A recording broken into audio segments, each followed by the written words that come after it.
Welcome to the Mixed Movement, where we speak candidly about the uncommon commonalities that people of mixed race face in our world today. Here, we listen, share, learn, and acknowledge that through our stories, we are all connected. We are your hosts, Nate, Chris, and Rachel Go. Welcome to the show. Hello, everyone, and welcome to today's show. I am really excited about today's episode because, to be honest with you, it's pushing me a little outside of my comfort zone. I am going to share with you my story and a little bit about my complicated life. And the reason why I know it's important is because we all have stories. We all live complicated lives. And the older I've gotten, the more I realize how important it is to share our stories, because through that, it's amazing who we connect with and who we can help.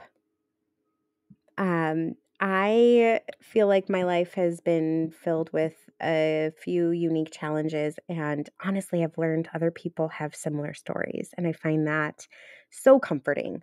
So, here goes. This is the story of Rachel Go. I was born into a pretty unique situation. My mom and the person I refer to as my dad, who I think is technically my adopted father, my mom and my dad were high school sweethearts. And they got married just after high school and had my older sister, Katie. And it was just shy of 2 years later, I was born. What makes me a little bit different is the fact that I am not my dad's daughter. My mom had had an affair with, I do believe, somebody that they all went to high school with. And what makes it a little more complicated is my mom is white, my dad is white, and my biological father is Black. So this is actually something that I learned just over the last 3 years. They all knew that I wasn't my mom's husband's child before I was born. I have no idea the conversations that were had before I was born. I was actually very surprised to learn that they all knew about me because my dad signed my birth certificate, paid child support for me after I was born. I saw him every other weekend with my sister. I am his daughter, period. I grew up with the question of that my whole life. Like, was I a surprise? I wonder how he reacted. Did he pass out when I was a different color? But apparently they all knew. I do want to say that in sharing my story, I'm here to share mine and not theirs. So, as far as those conversations that were had, I don't know about them, and it is not my position to share because I can't tell their story for them. So, I was probably about 2 to 2.5 years old when my mom and my dad got a divorce, and my sister and I were in the basement with my mom. I was probably about 4 years old when this conversation happened. My mom sat us down and she said, "Girls, I have something to tell you." And we were little. I was 4, so that means that my sister was probably 5 or 6. And we sat down, and I remember her mood. It was very heavy. It was very serious. And she said, "I want to tell you something. You girls have different dads." And I had no idea what that really meant, but I remember just looking to her for guidance. And she sat there and she thought about it for a minute and she said, "Does that mean that we're still sisters?" And she said, "Yes, yes, of course it does. And I will always be your mommy." And she went, "Okay," and just carried on with our little toddler lives, and like nothing had changed. And nothing had changed. This was my family. This was my mom. This was my sister. I had my daddy. I had everything that I needed in my world. I did know my biological father. He would come by every once in a while with his wife and his family. So I knew of them. I didn't know them well, but my mom, for whatever her reasons were, still let him into my life. But it was very occasional. There was no structure to it. So as time progressed, I didn't see anything was really different in my world. I had my mom, I had my dad. I saw my dad every other weekend. He took me to the daddy-daughter dance, which I remember. My dad is a now retired firefighter paramedic. And one time in, I think it was the fourth grade, he and his partner had come in to talk to my class about fire safety. And I was so unbelievably excited. I remember, talking to my mom about it the night before, and I had butterflies in my stomach waiting in my classroom that day for my dad to walk through the door, my hero, my real life hometown hero, right? And he did a fantastic job. He was goofy, he was funny, talking about stop, drop, and roll and the DARE program. And at the end of their presentation, he passed out stickers, and I was so proud, and he waved at me. And I remember when he left, watching him walk through the door, and I was just beaming. Like, that's my dad. That's my hero. All my classmates got to see my rock star of a dad. And when the door closed, I probably had the biggest, most ridiculous smile on my face. And I turned to look at my fellow classmates. And of course, a couple of them were looking at me. And I just had this sense of pride. And when I turned and I saw their faces, my stomach dropped, because they didn't have this look of, wow, that's awesome on their face. Instead, it was a look of, what? Who's that? And I was completely and utterly deflated.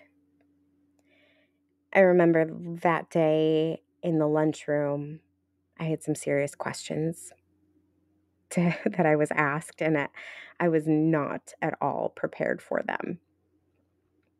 That's not your dad. How does he look different? We know your mom. That's not your dad. How are you related to your sister? She's white. Your dad's white. Your mom's white. You must be adopted. There's no way that is your dad. Explain to us how he is. And I remember fighting back tears and saying, I have the same last name as him.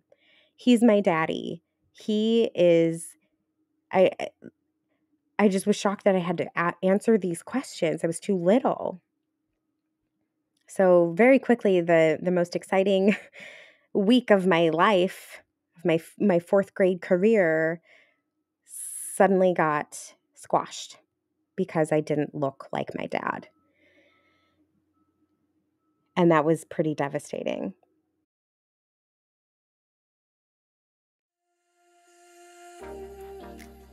Hi, I'm Rachel Go. It is my mission in life to help people like you learn to love every aspect of themselves in order to attain the life of their dreams.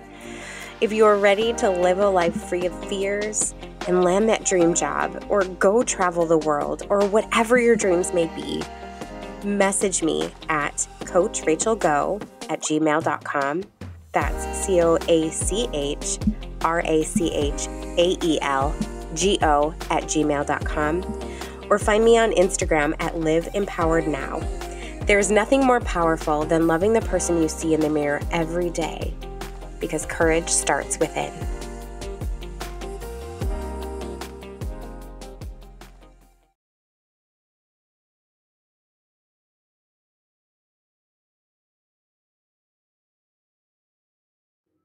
And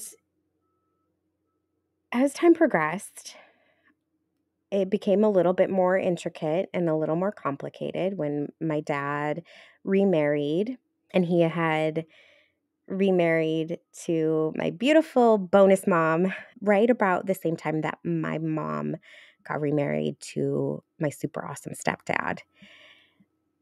My dad and my stepmom down the road had two daughters who are my sisters, my little sisters. I grew up babysitting them, fighting with them, playing with them, and life was good. Um, and then my mom, the person that she had remarried, had three children from a previous marriage. And all of these siblings that I have acquired are all Caucasian. And everything was fine in my world until I left my house and started playing with other, neighborhood children or going into school, and I was realizing very quickly that I had to explain how I was related to my sisters, to my stepbrother, to everybody. And it started to wear on me. It really made me feel very alone, especially because I only saw my biological father and his family. I don't know, it was like it would go 1 year and then a year and a half later and then 2 years later and then 6 months later, just it wasn't consistent. So I was never able to build a relationship with him or my siblings from his marriage. So I just proceeded with life as best as I could. I tried to be resilient. I tried to mask my pain with humor. So I am extremely funny, I like to think. It's actually not healthy that way, but that was what I could do. That's all I knew how to do. I'm actually a very, very hard person to offend because I feel like internally I've said and thought it all to myself. And that's a really challenging life.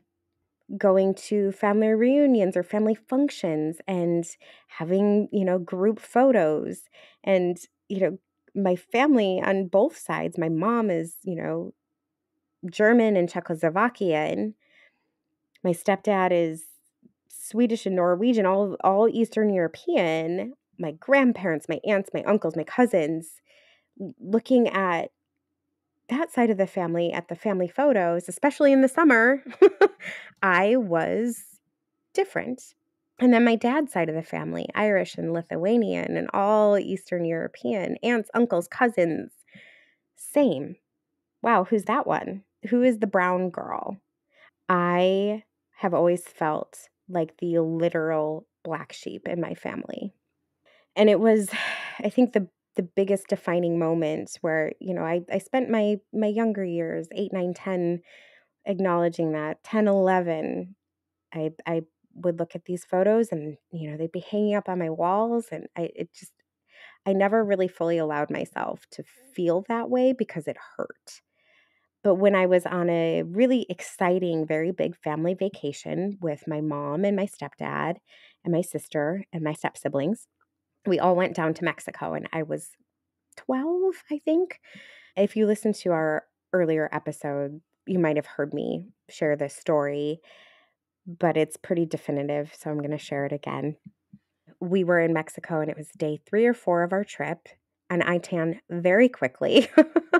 My siblings do not. I mean, they are Eastern European, Norwegian, Swedish. So we had taken the morning and gone into the town of Playa del Carmen. And my stepsisters and I really wanted to get our hair braided. So we found somebody and we got our hair braided. I remember I was such a dork. And I had this like Mexican vest that I found that I bought for the trip before we had left. And I wanted to wear that because I wanted to feel one with the culture. So I wore my vest, got my hair braided, walked around town. I remember how absolutely beautiful It was. And I just felt really happy to be there, really proud. And we went out to lunch when we were in town, and we went to Senior Frogs, and we're a large group. So we walk in, said, "Oh, there's 7 of us." The host said, "Okay, give me just one moment. Let me get a table ready for you." And we waited, and a few moments later he came back and, "Okay, follow me." And so my family proceeded to follow our host to the table, and I was last. And I was greeted with a hand in my face and another host saying, "Excuse me, how can I help you?" And I just was taken aback. I was like, "What? Oh, that's my family." And he said, "Oh, I'm so sorry." And I walked very quickly to sit with my family, who I clearly didn't look anything like. I don't think I've told any of my parents about this. I don't even know if I've shared this story with my siblings, but that just validated all my fears, my concerns, my negative emotions about looking different. It was hard. I came back from that trip feeling like, wow, I want to scrub off my tan. I don't want to look different anymore. I'm sick and tired of having to explain how I belong, where I'm supposed to be. It was so painful, but I hid it. And that just stuck with me. And that, I think, is when I really decided, you know what? I'm just going to laugh it off from here on out. Every single time I start school in the fall and I have to explain how I'm related to Katie, even though we have the same last name, we have the same address, we have the same mom, we have the same dad. I have to explain it year after year after year. And so I got very good at drawing my really complicated family tree with all of the vines like a banyan tree. And I didn't speak up. I didn't say anything to my mom because I didn't think there was an answer, because there really wasn't. So I kept it inside, and that ended up morphing into "keep your mouth shut, Rachel. Nobody else understands. Nobody else knows. Just laugh it off. Pretend like everything is fine."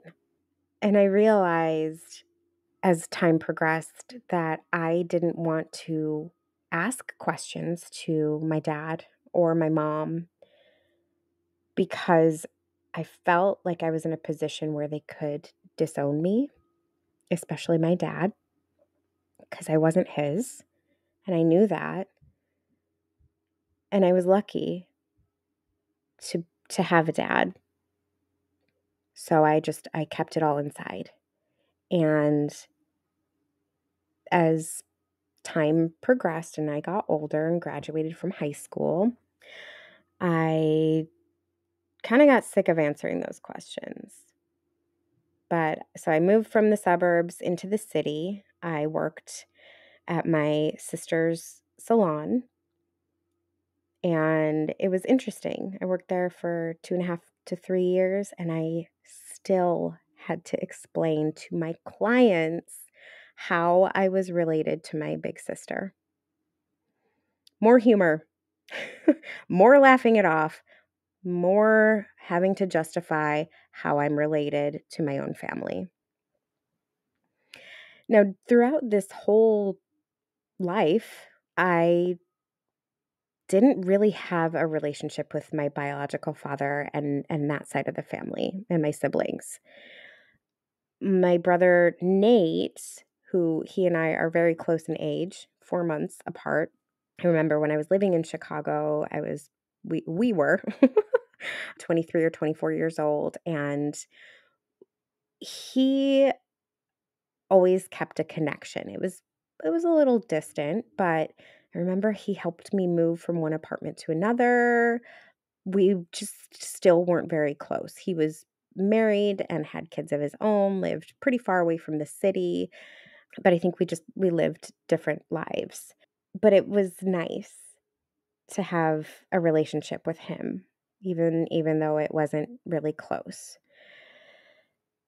But the longer I stayed in Chicago and the longer I worked for my sister, the more I realized I didn't want to live in the suburbs and I didn't want to live in the city.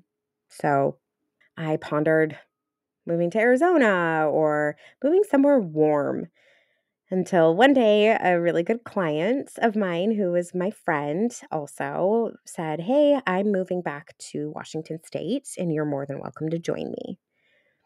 And so, me being my mother's baby, I rushed out to my mom's house at the age of 23 years old and said, "Mom, I'm thinking about moving and I'm moving to Washington." And she said, "You know what? You are not married. You don't have children. You don't own a home. If this is something you really want to do, you better do it now." And so, crazy me on a whim, packed up and moved 3 months later. And I moved to a very small community. Population, I think at the time, was only 26 to 28,000. I didn't have a car because I was racking up more in parking tickets than I was my car payment every month. And I had my 2 cats and my dog, and I knew one person. And it's interesting when you feel like you've been alone your whole life and then you actually are. It's crazy what surfaces. I think I had moved, I'd been in Washington for about 2 or 3 months, and I felt really alone. And I looked back at all of my family in the Midwest. And it was seriously then, and only then, when I realized how truly, deeply, and utterly loved I am. And I always will be. Who else can say you have 2 moms, 3 dads, and 9 siblings who love you and who won't disown you because you look different, but instead they love you because of who you are? Sometimes it takes something really drastic in life to happen for you to truly acknowledge what you have. Man, it still hits me like a ton of bricks when I realize that it doesn't really matter what other people say. It doesn't matter the questions. It matters how you feel. And I look back at my life and my family, and I never felt excluded when I was with my family, ever. It was when I had to explain to other people that I felt excluded. That's not fair. But sometimes it takes time and it takes a major perspective shift to get you to really wake up, open up, and realize what you have. And it's crazy because it doesn't even stop there. I was in my 20s when I moved, and I am now 40 years old. And 3 years ago, my biological father passed away. And I never fully let him into my life. And I cannot tell you exactly why. I think maybe it had something to do with the way my mom navigated my relationship with him that made me put up walls. But I did communicate with him periodically. He did get to see his grandbabies via FaceTime, my 3 children. But it was still that a side of my family, a part of my family that I really didn't know very well, and I felt like I wasn't allowed to, which is really interesting as an adult. But that's something that I carried with me. And when my biological father passed away 3 years ago, I flew down to Texas where he was on hospice. And it was interesting. I flew to a state that I'd never been to, and I had family that I didn't even know I had picking me up from the airport and making arrangements for my accommodations in my late 30s. And it was really weird.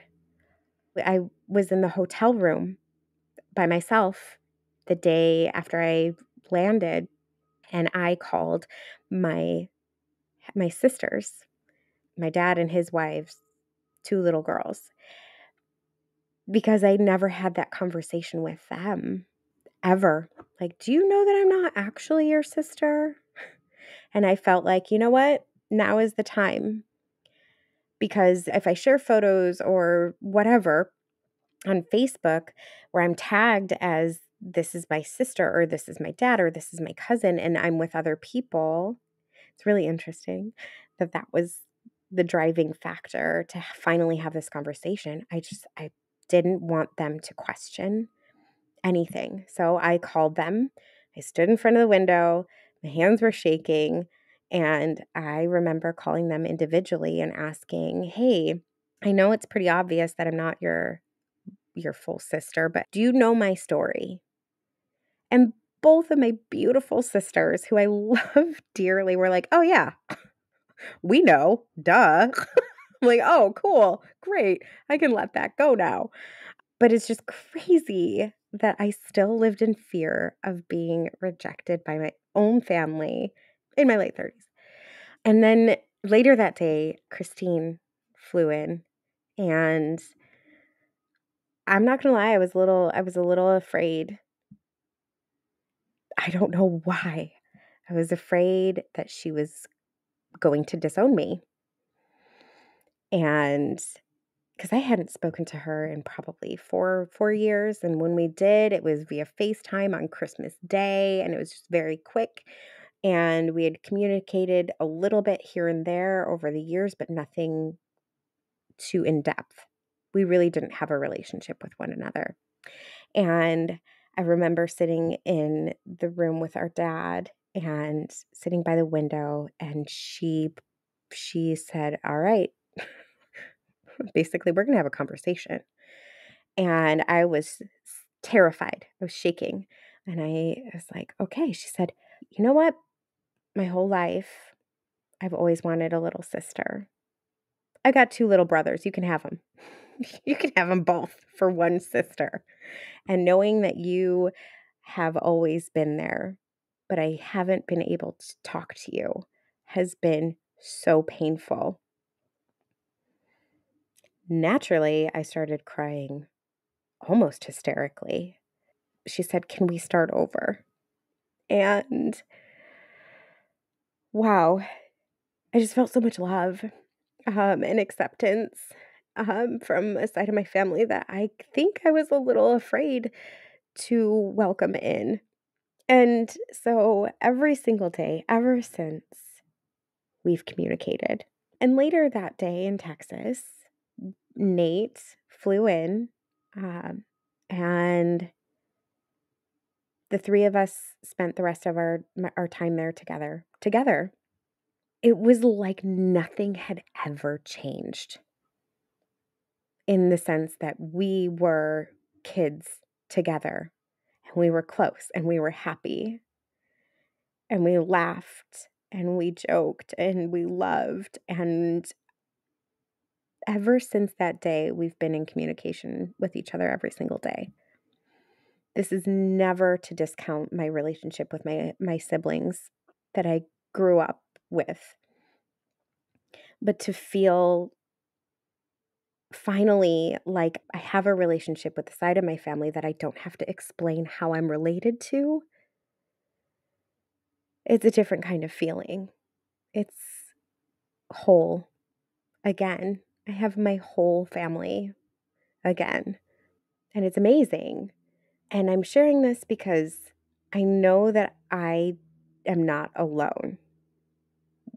I know there are people that have felt that they didn't belong in their own skin, in their own family, their whole life, and you're not alone. Sometimes it's really challenging being a different skin color than your mom or your dad or your siblings. But I'm here to remind you that we are all here for a reason. No matter the intricacies, the complications, no matter what, you are here for a reason, and we are all mixed to perfection. We hope you enjoyed today's episode. We want to be here for you, and we can't do what we're doing without your support. Please hit subscribe, and to stay up to date, head on over to mixedmovement.com. That's MIXDMOVEMENT.com to stay up to date with news and more. We are the Mixed Movement. See you next time.